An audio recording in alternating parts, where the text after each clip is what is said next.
پھر دلوں کو یاد آ جائے گا پیغام سجود، پھر دلوں کو یاد آ جائے گا پیغام سجود، اور پھر جبھی خاک حرم سے آشنا ہو جائے گی۔ حضرات محترمین، اکابر علماء کرام یہاں پر تشریف فرما ہیں۔ حضرت مولانا گلزار صاحب، گلزار قاسمی دامت برکاتہم، حضرت مولانا عقیل صاحب دامت برکاتہم، حضرت مولانا منقاد صاحب دامت برکاتہم، اور پھر مولانا منقاد صاحب دامت برکاتہم، ایک اکابر کی فہرست ہے۔ ان کے لیے انتہائی درجے شکر گزار ہوں کہ انہوں نے یہ موقع عطا فرمائے کہ رسول اکرم صلی اللہ علیہ وسلم اور دین اور اللہ رب العزت کی الوہیت کے تعلق سے ہم اور آپ بیٹھے، یوں تو بیٹھنے والے بہت ہوں گے، لیکن یہ سعادت جس کو میسر آ جائے اور اللہ رب العزت جب عطا فرما دیں، بہرحال من لا یشکر الناس لا یشکر اللہ، تمام لوگوں کی شکر گزاری کے ساتھ ساتھ اور اپنے بہت ہی لائق قدر حضرت مولانا مفتی محمد عمران صاحب جو ابھی آپ سے مخاطب تھے، ان کے لیے دعائیں کرتے ہوئے کہ اللہ رب العزت فضل و کمال میں اور اضافہ فرمائے اور ترقیات سے سرفراز فرمائے۔ عجیب و غریب صورتحال ہے، آپ کا اسٹیج اور ہمارے اوپر ایک اہم سا دباؤ ہے۔ حضرت رئیس الاتقیاء والابرار اور مقتدائے ملت حضرت مولانا گرامی قدر حضرت مولانا محمد عبداللہ صاحب مغیثی دام اللہ ظلہ العالی، آپ کی سیادت ہے، آپ کی ریاست ہے، آپ کی قیادت ہے، اور اللہ رب العزت اس کو دیر تک اور دور تک باقی رکھے۔ ان کی برکتیں، ان کے فیوض اللہ رب العزت جاری و ساری رکھے۔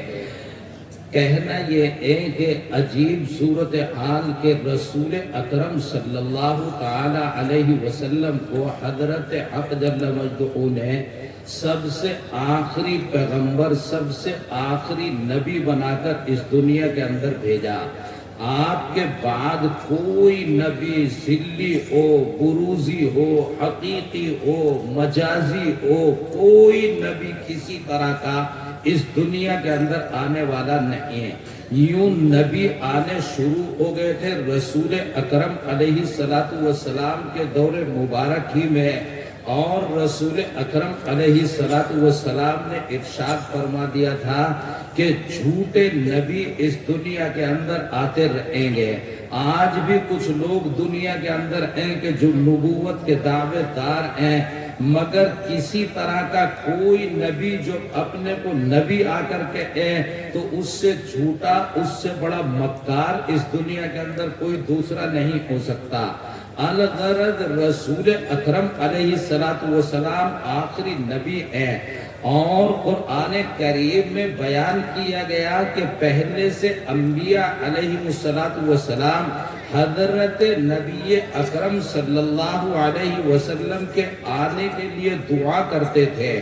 پھر حضرت حق جل مجدہ نے اس دعا کو قبول فرما لیا۔ قرآن کریم کی آیت جو آپ کے سامنے میں نے پڑھی، حضرت سیدنا ابراہیم علیہ السلام جس طرح دعا فرما رہے ہیں، حضرت حق جل مجدہ کی طرف سے گویا زبان پر اس دعا کو جاری کیا گیا، اور من و ان اسی طرح دعا قبول ہوئے۔ رسول اکرم علیہ السلام آخری نبی ہونے کی حیثیت سے دنیا میں تشریف لائے۔ آپ کے آنے کے بعد آپ کا فرض منصبی متعین کر دیا گیا، اور وہ یہ ہے کہ آپ کے لیے اللہ رب العزت نے آسمانوں سے اپنا کلام قرآن مقدس نازل فرما دیا۔ قرآن مقدس کی تلاوت کرنا یعنی قرآن مقدس کی ایک ایک آیت، ایک ایک سورت، ایک ایک حرف کی حفاظت تمام رسول اکرم علیہ السلام کی سب سے اولین ذمہ داری ہے۔ رسول اکرم علیہ السلام قرآن کریم کی آیتیں پڑھتے، پڑھاتے، سناتے، یاد کراتے، ان کو محفوظ کراتے تھے، اور پھر قرآن کریم میں حضرت حق جل مجدہ نے کیا کچھ بیان فرمایا ہے اس کو سمجھنا ہر آدمی کے بس کی بات نہیں۔ رسول اکرم علیہ السلام اس کی تعلیم دیتے تھے، آپ علیہ السلام بذات خود اس کے معلم ہوتے تھے۔ پھر رسول اکرم علیہ السلام قرآن کریم کے ساتھ ساتھ اس کی توضیحات بیان فرماتے ہوئے حکمت کی ایسی باتیں ارشاد فرماتے ہیں، بلکہ یوں کہیے حضرت سیدنا رئیس المفسرین امام قتادہ علیہ الرحمت فرماتے ہیں کہ جتنا احادیث کا ذخیرہ رسول اکرم علیہ السلام کا موجود ہے وہ تمام قرآن کریم کے اسی لفظ الحکمت کا مصداق ہے، یعنی رسول اکرم علیہ السلام قرآن کریم کے احکام کو بیان کرنے کے ساتھ ساتھ اس کے اندر جو اسرار ہیں، جو رموز ہیں، جو اس کے اندر چھپی ہوئی باتیں ہیں، جو اس کی گہرائی اور گہرائی کے انوار ہیں، ان تمام کو رسول اکرم علیہ السلام اجاگر کرتے تھے۔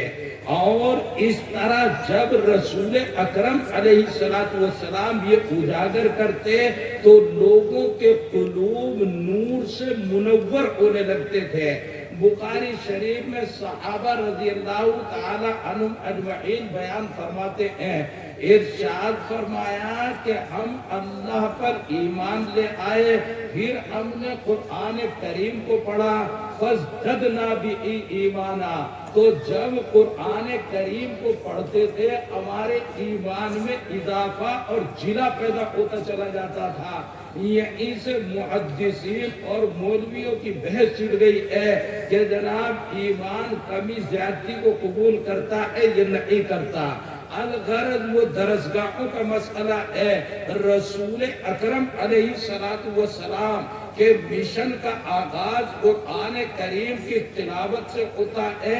جیسے آپ نے دیکھا کہ آپ کے مدرسوں میں بچے جب پڑھنے کے لیے بیٹھتے ہیں تو ان کا آغاز جو ہے قرآن کریم سے ہوتا ہے، قاعدہ اس کے لیے پڑھاتے ہیں قرآن کریم کے الفاظ سے اس کا آغاز، اور تتمہ یہاں پر ہے کہ رسول اکرم علیہ السلام کے اس بارش اور ان انوار اور ان تجلیات کے طفیل جو آج 1500 برس کے بعد بھی آپ کے لیے بخوبی مہیا ہے، تزکیہ نفوس جو اصل مقصود ہے، یعنی خداوند قدوس کی خدائی سے دلوں کا سرشار ہو جانا اور دلوں کا بہرور ہو جانا، یہ رسول اکرم علیہ السلام کے احکام کا خلاصہ۔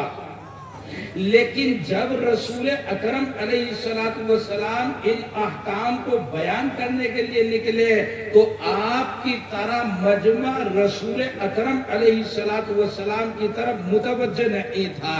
ابھی ہمارے محترم مولانا گلزار صاحب ارشاد فرما رہے تھے کہ بھلا اور رقیبوں کا یا محبت کرنے والوں کا، لیکن ہم مشہور ضرور ہوتے چلے گئے۔ رسول اکرم علیہ السلام کو محبت کی نگاہ سے دیکھا گیا تو آپ کا مشن آگے بڑھا ہے، اور رقابت اور عداوت کی نگاہوں سے تولا گیا تو بھی رسول اکرم علیہ السلام کا مشن ترقی کرتا آگے بڑھا ہے۔ رسول اکرم علیہ السلام کی زندگی اس سے لبریز ہے کہ آپ علیہ السلام نے محبت کا جو لفظ مولانا نے ابھی بولا ہے اس کے حقیقی معنی سے اس پورے عالم کو روشناس کرایا ہے۔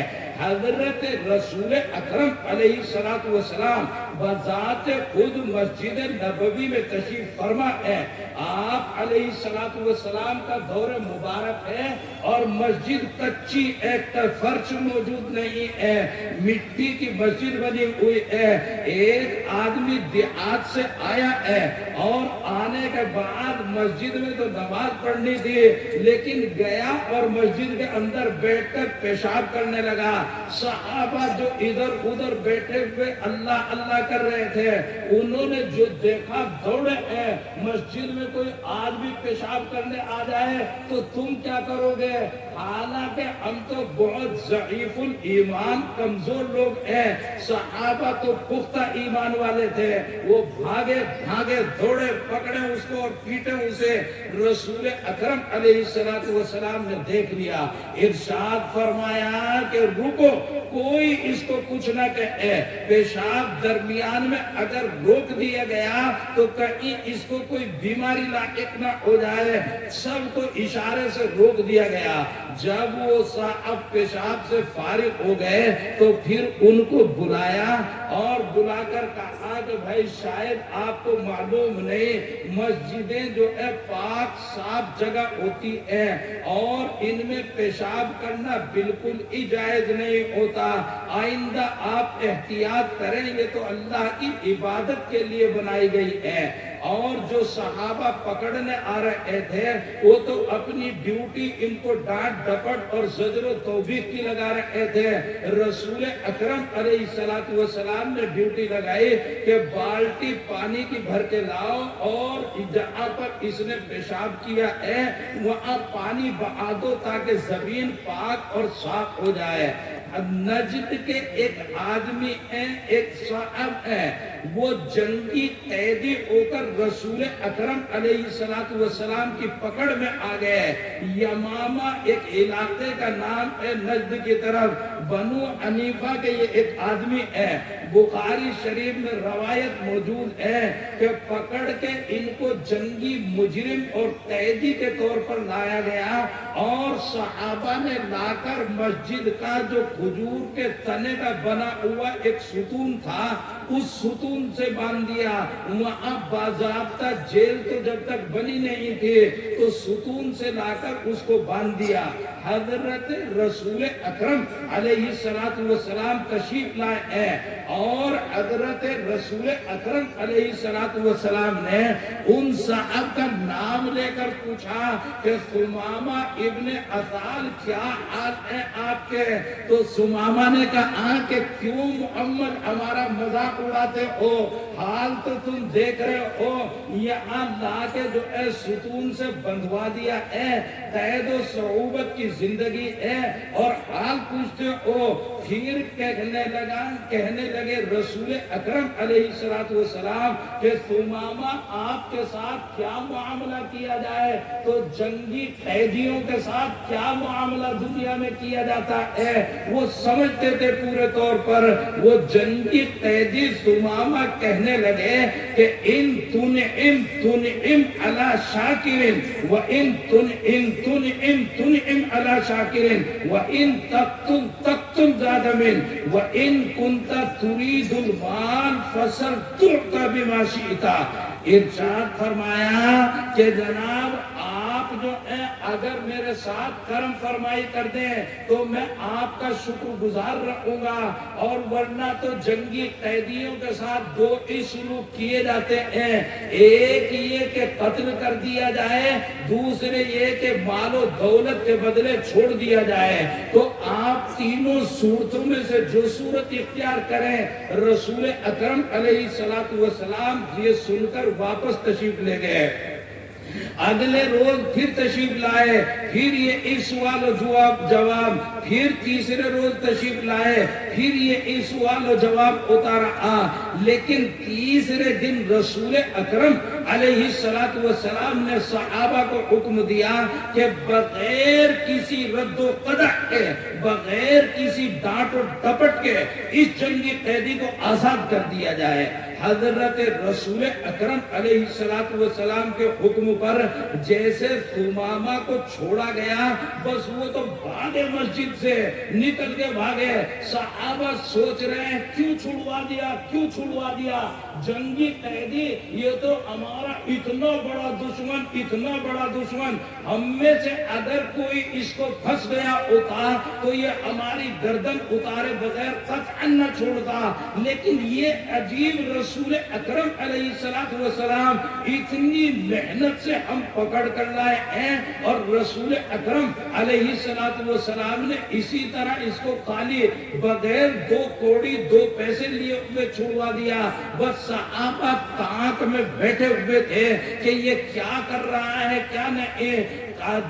قریب میں ایک باغ تھا، باغ میں پانی کے انتظامات ہوا کرتے تھے، وہاں حضرت ثمامہ گئے ہیں، غسل کیا، پاک و صاف ہوئے، اور اس کے بعد رسول اکرم علیہ السلام کے پاس واپس آ گئے۔ صحابہ تعجب تیز نگاہوں سے دیکھ رہے ہیں کہ یہ جنگی قیدی واپس کیسے آ گیا، یہ تو 3 دن کے بعد کسی طرح رہا ہوا تھا۔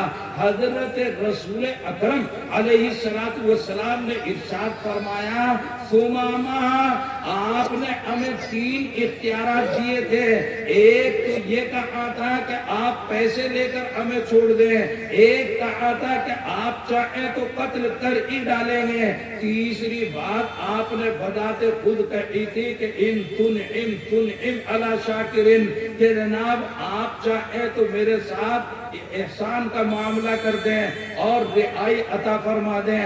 ہم نے پہلی صورت کو اختیار کرتے ہوئے بغیر کسی شرط کے آپ کو آزاد کر دیا ہے، آپ جہاں چاہیں جس انداز پر چاہیں جا سکتے ہیں۔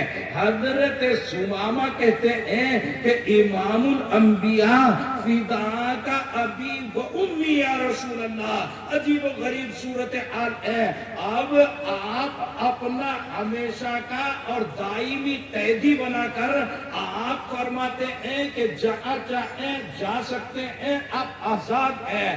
اب تک تو میں آزاد تھا، اب تو میں غلام ہو چکا ہوں، اب تو آپ کے قدم اور آپ کے در سے ہٹنے کو جی نہیں کرتا، اب تو پڑھا دو کلمہ توحید و رسالت، لا الہ الا اللہ محمد الرسول اللہ صلی اللہ علیہ وسلم۔ وہی کا وہی مشرف اسلام ہوا ہے۔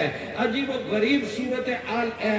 ابھی ہمارے رئیس الاتقیاء حضرت مولانا عبداللہ مغیثی صاحب مد اللہ ذلہ العالی ارشاد فرما رہے تھے کہ یہ مدرسہ حسینیہ اجراڑا جو ہے، یہاں حافظ حسین صاحب جو اس کے بانی و مبانی تھے، وہ جب پہلا جلسہ ہوا تو حضرت حکیم الاسلام حضرت مولانا قاری محمد طیب صاحب نور اللہ مرقدہ اور حضرت شیخ الاسلام حضرت مولانا حسین احمد مدنی نور اللہ مرقدہ اور ان کے رفقا اجلہ علماء اس جلسے کے اندر تشریف فرما ہے۔ رودات تو طویل نہیں ہوگی، لیکن غربت کا دور ہے اور تقریباً 30-32 آدمی پورے مجمع کے اندر موجود ہیں۔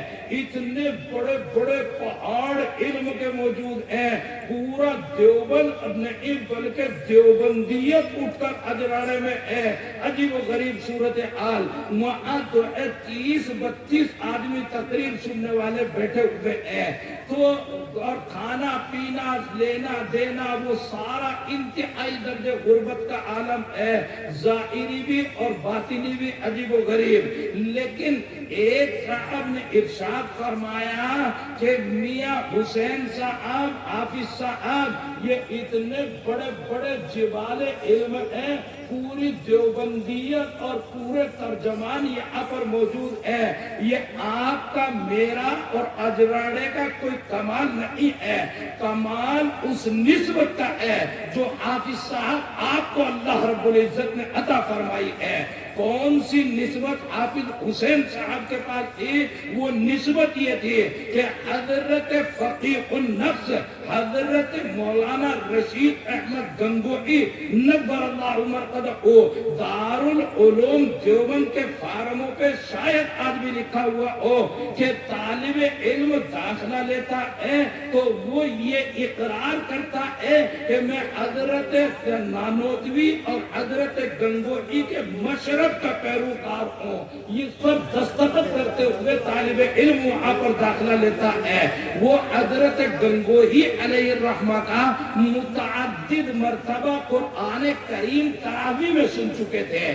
بس اتنا سا احترام حضرت شیخ الاسلام حضرت حکیم الاسلام ارشاد فرماتے تھے کہ حافظ صاحب یہ جو نسبت آپ کو میسر آئی ہے ہمارے پاس یہ نسبت موجود نہیں ہے، یہ نسبت کھینچ کر آپ کی آواز پر ہمیں اجراڑے میں لے کے آ جاتی ہے۔ یہ نسبتیں عجیب و غریب جو آپ کو نسبتیں میسر ہیں اہل اللہ اور علماء کرام کے اور صلحاء اور واعظین کے، یہ عجیب و غریب نسبتیں ہیں۔ حضرت امام فخر رازی علیہ الرحمہ ہے، امام رازی علیہ الرحمہ واقعتاً علم میں ید طولہ رکھتے ہیں، بہت اونچا علم آپ کا ہے۔ آپ قرآن کریم کی آیات کی تفسیر کرتے ہوئے ہم جہت ایسے ہم آور ہوتے ہیں، ایسے ہم کلام ہوتے ہیں،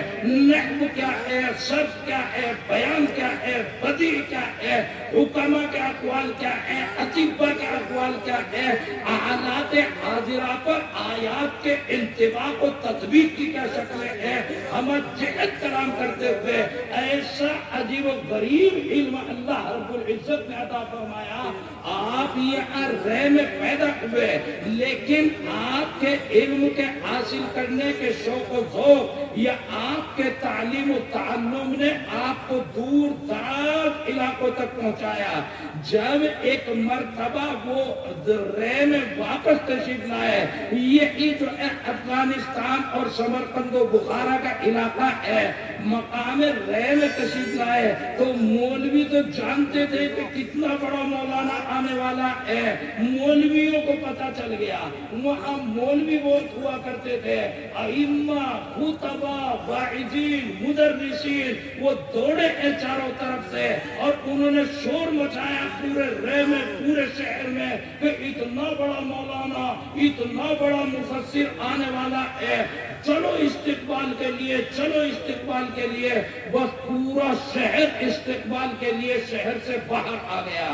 حضرت امام رازی علیہ الرحمہ وہاں پر تشریف فرما ہوئے، جب تشریف لائے تو وہ تو اجراڑے سے کیا منڈالی سے بھی آگے تک جو ہے لوگوں کی لائن لگی ہوئی تھی، وہ وہی سواری سے اتر گئے اور آگے آگے بڑے بڑے مولوی تھے وہاں کے رہ کے، تو وہ مولویوں سے مسافے کرتے آگے بڑھ رہے تھے، کچھ مولوی دائیں بائیں چل رہے تھے، جم غفیر اور تلاطم تیز، گھاٹے مارتے ہوئے سمندر کو دیکھا ہے، عجیب کیفیت۔ پوچھا مولویوں ایسا لگتا ہے کہ تمہاری بستی میں تو کوئی بھی بچا نہیں، سارے کے سارے میرے استقبال کے لیے آ گئے۔ تو مولانا نے کہا کہ یہ کبھی تو مبالغہ ہوا کرتا ہے، آج رے کا علاقہ ہے اور آج ہم نے اس مبالغے کو حقیقت کا جامہ پہنایا ہے۔ حقیقت یہ ہے مرد نام کی کوئی فرد جو ہے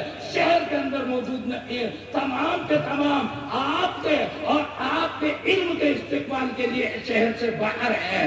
حضرت نے ایک مولوی کا ہاتھ پکڑ لیا، حضرت تو چکر میں جملوں کے آنے والے تھے نہیں، یہ مولوی تھے لیکن وہ مولوی گر تھے، انہوں نے ہاتھ پکڑا مولانا کا اور پوچھا کہ تقریر ہی کر رہے ہو یا حقیقت یہی ہے؟ بھائی تقریر ہے، جملے پھینک رہے ہو یا حقیقت یہی ہے؟ واقعتاً وہاں کوئی ایک مرد بچا نہیں شہر میں، تو اب یہ جھٹکے اور جنا اٹکے اور اٹکتے ہوئے کہنے لگے کہ حضرت جی دیکھو ایک آنکھ کی تو قسم نہیں کھاتے، ایک آنکھ کی تو قسم نہیں کھاتے، ایک عجیب و غریب صورتحال ہے، ہر آدمی کو سمجھایا تو جا نہیں سکتا، جو سمجھنا چاہے اسی کو سمجھایا جا سکتا ہے۔ قرآن بھی کہتا ہے ہدی للمتقین، جو قریب آئے گا اسے کچھ ملے گا، دور بیٹھے رہو کہتے رہو ان مولویوں کو کیا آتا ہے، چندہ کریں مدرسہ چلا لیں روٹیاں کھا لیں اور جناب کپڑے پہن لیں، مزے اڑا رہے مولوی، تو دور بیٹھے رہو کہتے رہو کچھ ملنے والا نہیں تمہیں۔ ان مولویوں کے دامن سے وابستہ ہو کر دیکھو، جنہوں نے وابستگی نہیں اختیار کی انہیں تو امام الانبیاء سے کچھ نہیں ملا، یہاں مولویوں سے کیا مل جائے گا؟ یہاں مولویوں کے قریب آنے، وہاں تو امام الانبیاء کے ہوتے ہوئے لوگ ابو جہل ہو کر چلے گئے، گھر میں رہتے ہوئے ابو لہب ہو کر چلے گئے۔ اللہ نے ارشاد فرما دیا ختم اللہ علی قلوبہم وعلی سمعہم وعلی ابصارہم غشاوہ۔ تو یہ مولوی صاحب کہنے لگے کہ عجیب صورت ہے، ایک بڑے میاں اتنے ہٹھی سے ہیں، بوڑھے آدمی ہیں، بڑی عمر کے ہیں، کچھ کہہ بھی نہیں سکتے، چپ رہ بھی نہیں سکتے، وہ تو کسی کی سننے سنانے آتے نہیں۔ حضرت نے کہا ہاں اب دو گروہ بن گئے ہیں، ایک گروپ آنے والوں کا ہے، ایک گروپ نہ آنے والوں کا ہے۔ آنے والوں میں تو عجیب و غریب ایک جمع غفیر ہے لوگوں کا، ایک پوری جماعت ہے، ان گنت لوگ موجود ہیں، بے شمار لوگ موجود ہیں، لیکن ایک گروپ ہے نہ آنے والوں کا، اور اس میں وہی ایک بڑے میاں ہے۔ تو ارشاد فرمایا کہ او مولویوں، اسی ایک آدمی سے بھی ملاقات کرانا۔ یہ لائے مسجدوں میں، خطاب حضرت کا ہوا، گفتگو ہوئی، کھانا پینا ہوا، حضرت کو چلنے سے پہلے یاد رہا، ارشاد فرمایا کہ اس ایک آدمی سے ملاؤ۔ ایک گروپ سے تو بات ہو گئی، دوسرے گروپ سے بھی ملاقات ہونی ضروری ہے، ذرا ان سے بات کراؤ، وہ بڑے میاں کہاں ہے؟ جب اصرار بڑھا تو یہ مولوی لے کر ان بڑے میاں کی جھوپڑی میں گئے۔ بڑے میاں شہر کے کنارے کسی جھوپڑی میں رہتے تھے، سادہ زندگی بسر کرتے تھے، وہاں تشریف لے گئے ہیں۔ وہاں تشریف لے جانے کے بعد بڑے میاں سے پوچھا، ایک دو باتیں کی کہ حضرت جی آپ اکیلے آدمی ہیں، ابا حضور جو میرے اور میں کیا، جو اللہ نے مجھے قرآن کریم کا علم دیا ہے اس کے استقبال کے لیے سب آئے، آپ کیوں نہیں آئے؟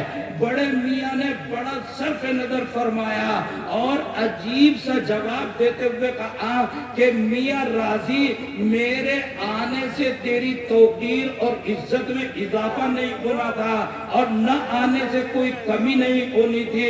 جب میرا کوئی فائدہ جانے کا نہیں تھا تو رسول اکرم علیہ السلام نے تو فرمایا کہ من حسن اسلام المرء ترکہ ما لا یعنی، جو بے مقصد کام کو اسے کرنے سے مسلمان کا کیا فائدہ ہے، اس لیے میں نہیں گیا۔ امام راضی تو رئیس المفسرین تھے، تاڑ گئے اور سمجھ گئے، بس کہنے لگے کہ حضرت جی آپ کے دل سے انوار ربانی نکلتے ہوئے معلوم ہو رہے ہیں۔ آج مجھے اپنے سینے سے لگا کر جو آپ کے سینے میں اللہ کا نور ہے، میرے سینے میں بھی تھوڑا سا وہ جو معانقہ کرتے ہیں نا، معانقہ، اس سے ایک نور دوسرے کے دل میں آ جاتا ہے۔ کیسے آ جاتا ہے پتہ نہیں کیسے آ جاتا ہے، مگر لا کے دیکھو تو آ جاتا ہے، وہ ایسے منتقل ہوتا ہے۔ حضرت بڑے میاں کھڑے ہوئے اور بڑے میاں نے امام راضی کہتے ہیں مجھے گلے سے لگا لیا۔ گلے سے جب لگایا تو تھوڑی دیر کے بعد 1-2 منٹ میں لگا۔ راضی کہتے ہیں کہ میرے دل سے کچھ نکل رہا ہے، جیسے میرا جو ہے بی پی لو ہوتا چلا جا رہا ہے، ڈاؤن ہوتا چلا جا رہا ہے۔ عجیب و غریب صورتحال، میں نے یوں کان سے کان تو لگا ہوا تھا، معانقہ ہو رہا تھا، گردن سے گردن ملی تھی، میں نے بڑے میاں کے کان میں کہا کہ میرا تو بی پی گرتا کہتا جا رہا ہے مجھے کمزوری سی لگ رہی، ایسا لگ رہا دل میں سے کچھ نکل رہا ہے. تو بڑے میاں نے ارشاد فرمایا آج تک جو دنیاوی علوم تم نے سیکھے ہیں ان تمام کو پہلے نکال کے باہر کروں گا، پھر اس کے بعد نور ایمانی آپ کی طرف منتقل ہو پائے گا. امام راضی تو نئے والے مولوی تھے، وہ تو ہم چنی ڈنگرے نہر تھے. جب ہم چھوٹے چھوٹے فارغ ہو کے آتے نا مولوی، یہ مولوی ہمارے استاد اصل میں پرانے زمانے کے کچھ بیچارے جانتے نہیں، انہوں نے داڑیاں ایسے ہی سفید کر لی، یہ پرانے زمانے کی پیداوار ہے. ہم نئے زمانے کے نیا علم لیے ہوئے مقتضیات اور حالات کو سمجھنے والے. وہ آئے تو حضرت نے ارشاد فرمایا کہ مجھے تو غصہ آ گیا کہ 40 برس میں جتنے علوم سیکھے ہیں وہ تو تمام پڑے میاں کھینچ لے گا 1 منٹ میں، اپنے پاس تو کچھ بھی نہیں بچے گا. میں نے کندھا چھڑایا اور اپنی راہ لی. مولویوں کے درمیان ہوا نعرہ تکبیر، امام راضی زندہ باد، امام راضی زندہ باد کرتے ہوئے ہم تو نکل گئے وہاں سے. ارشاد فرماتے ہیں اب آخر میں آپ کے سوانح نگار لکھتے ہیں کہ حضرت سیدنا امام راضی علیہ الرحمہ کی وفات کا وقت قریب آیا اور شیطان وفات کے وقت میں قریب آ کے چپک جاتا ہے. ساری زندگی محنت کرتا ہے اور مرتے ٹائم آخری درجے میں محنت کرتا ہے. وہ جو نور العزا سے ہم پڑھتے ہیں کہ من استحل کہ بچہ پیدا ہوتے ہی چلاتا ہے تو نزغۃ من الشیطان، پیدا ہوتے ہی نوچتا ہے شیطان اس کو، تو استحل وہ فوراً چلاتا ہے اور پھر پوری زندگی اس کے پیچھے پڑا رہتا ہے. تو پھر جو ہے اخیر میں نزع کے وقت میں آخری درجے کی دم توڑ محنت کرتا ہے کہ ایمان پہ چلا گیا تو تیری محنت رائے گا ہو گئی، اس کو بے ایمان ہونے کی حالت میں دنیا سے بھیجنا ہے. یہی اس کا مقصد ہوتا ہے. شیطان آیا اور مناظرہ کرنے لگا کہ راضی اللہ کتنے ہیں. راضی نے کہا ایک، کہ اس کے اوپر کیا دلیل. راضی نے کہا کہ چھوٹا موٹا مولوی نہیں ہو، مرتے مرتے بھی مولوی ہے. یاد رکھ عجیب و غریب صورتحال، ایک دلیل نہیں، اللہ کے ایک ہونے پر مضبوط اور مستحکم ترین 360 دلیلیں میرے پاس موجود ہیں. تو ایک دلیل نہیں بلکہ 360 دلیلیں دیتا ہوں. ایک دلیل دی، شیطان بھی بڑا ماہر فنکار ہے، اس نے توڑ دی، 2 دی توڑ دی، تیسری دی توڑ دی. 360 دلیلوں میں 359 دلیلیں شیطان توڑ چکا تھا. اور ایک دلیل اگر توڑ دی جاتی ہے تو مناظرے کا اصول یہ ہے، ضابطہ یہ ہے، دلیل تیری مضبوط تو میں تیری مانوں گا اور میری مضبوط تو تو میری مانے گا. اگلی دلیل ٹوٹ جاتی تو اب ماننا پڑتا آخر وقت میں کہ اللہ اعظم باللہ ثم علیاذ باللہ، اللہ ایک نہیں بلکہ کئی ایک اللہ ہو سکتے ہیں. ادھر جب یہ آخری مرحلہ چل رہا تھا، وہ جو بڑے میاں سینکڑوں کلومیٹر مقام رے میں بیٹھے ہوئے تھے اپنی اپنی جھوپڑی میں، وہاں جو ہے ان کا خادم ان بوڑھے میاں کو وضو کرا رہا تھا. وضو کراتے ہوئے یوں وہ پانی ڈالتا جاتا، آپ وضو کرتے جاتے. بس اچانک بوڑھے میاں نے خادم کے ہاتھ سے لوٹا چھینا ہے اور یوں پھینک کے مارتے ہوئے کہا، یوں لوٹا پھینک کے مارا اور کہا کہ راضی کہہ کیوں نہیں دیتا کہ بغیر دلیل کے اللہ کو ایک مانتا ہوں، بغیر دلیل کے ایک مانتا ہوں. لوٹا تو یہاں سینکڑوں کلومیٹر یہاں جو ہے اس کی آہٹ ہوئی، لیکن آہٹ راضی کو وہاں پر محسوس ہوئی اور راضی کے کان میں گویا کسی نے آ کر کہہ دیا کہ راضی بغیر دلیل کے اللہ کو ایک مان. بس امام راضی علیہ الرحمہ سنبھلے ہیں اور ارشاد فرمایا کہ شیطان ملعون یہاں سے نکل جا، مردود دور ہو جا، میں اللہ کو بغیر دلیل کے ایک مانتا ہوں. اللہ کے ایک ہونے کے لیے کسی دلیل کی ضرورت نہیں ہے. یہ جو 1 منٹ کا